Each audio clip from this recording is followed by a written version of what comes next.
Poetry writing for kids. Topic 5. Writing a sonnet. A poem can be a collection of words that expresses feelings or ideas, sometimes with a specific meaning, sound, or rhythm. A sonnet is a fixed form of poetry that follows a specific structure. The word sonnet comes from the Italian word sonetto, which means a little sound or song.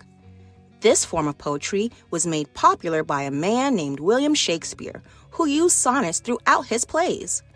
Some common themes for a sonnet are love, beauty, jealousy, and the passing of time. However, a sonnet can be written about any theme you want.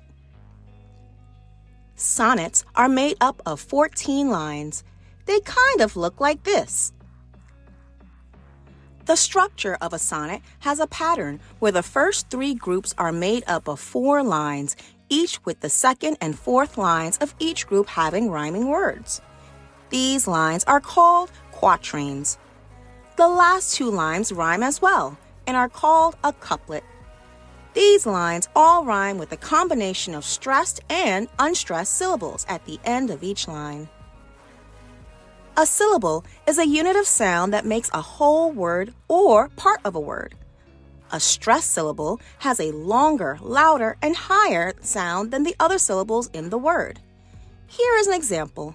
We would read the word as amended. Notice how I changed the pitch of my voice when I read it. An unstressed syllable is the part of a word that you don't change or emphasize. In this word, that would be this syllable and this syllable. Now remember, these syllables follow a pattern that rhymes. Rhyme is the repetitive pattern of sounds found in a poem. It can be used to reinforce a pattern or a rhyme scheme. Some kinds of rhymes you might find in a poem are end rhyme, imperfect rhyme, internal rhyme, masculine rhyme, and feminine rhyme.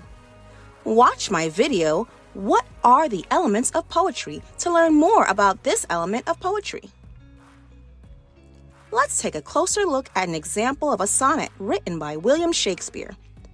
It is called Sonnet 18, but is also known by the title, Shall I Compare Thee to a Summer's Day? This sonnet is one of Shakespeare's best-known poems. Shall I compare thee to a summer's day? Thou art more lovely and more temperate. Rough winds do shake the darling buds of May, and summer's lease hath all too short of a date. Sometime too hot the eye of heaven shines, and often in his gold complexion dimmed. And every fair from fair sometime declines, by chance or nature's changing course untrimmed. But thy eternal summer shall not fade, nor lose possession of that fair thou owest. Nor shall death brag thou wanderest in his shade, when eternal lines to time thou growest. So long as men can breathe or eyes can see, so long lives this, and this gives life to thee. The theme of this poem focuses on a metaphor of comparing a fair youth or a young lady to a summer's day. Now, let's look at the structure of this poem. There are 14 lines made up of 3 quatrains and 1 couplet. The rhyme pattern is A, B, A, B, C, D, C, D, E, F, E, F, G, G, and contains a combination of stressed and unstressed syllables. This sonnet was written a long time ago, so the words are a little different than a sonnet that you would have written more recently. Let's look at a more recent sonnet. This one is called As on Summer Afternoon, and it was written by Patrick Gillespie.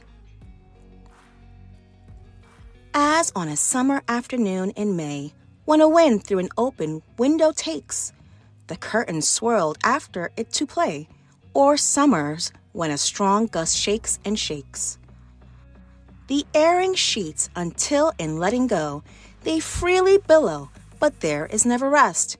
No sooner is the weather vane just so, Then comes a changing breeze as though in jest, upending all that we'd been certain of, that blows the leaf into the entry hall. As a child who plays at love me not, until she's let the flower fall, and forgets petal we tried to catch before we close our hands to see and see more. The theme of this poem is a summer afternoon. The structure of this poem also follows the rhyme pattern and contains a combination of stressed and unstressed syllables. There are 14 lines made up of 3 quatrains and 1 couplet. Great! Now you understand the structure of a sonnet. Now, I will write my own sonnet. First, I will need to brainstorm a subject or theme for my poem. I think I will write about my dog. Then, I will need to brainstorm some of the words that describe where my dog is and what my dog is doing. Next, I need to think of descriptive words that can make my readers imagine my poem in their minds. Last, I will need to put my words together so that my poem follows the rhyme pattern of A, B, C, D, C, D, E, F, G, G, and contains a combination of stressed and unstressed syllables. Let's try it. Dog verses. My dog stares blankly at the grass, trying to hunt a squirrel. He wags his tail and crawls past, eyes focused, ears unfurl. I watch him quietly as he creeps slowly towards his prey. I sit very still and pretend to sleep. He might catch it today. His creeping stops. He is ready to jump up and attack. I see him rise, now unsteady. I gasp and he falls back. His eyes are sad as he misses his prey, and the squirrel scampers away. All right! I just wrote a sonnet poem. I wrote about my dog as a topic. I used words that were specific to my topic and described the setting and actions. I used imagery to help my readers imagine my poem in their minds, and I followed the correct structure to bring my words together. Now it's your turn. First, you will need to brainstorm a subject or theme for your poem. Then, you will need to brainstorm some of the words that describe the setting and actions that connect with your topic. Next, you will need to think of descriptive words that can make your readers imagine your poem in their minds. Last, you will need to put your words together so that your poem follows the rhyme pattern and contains a combination of stressed and unstressed syllables.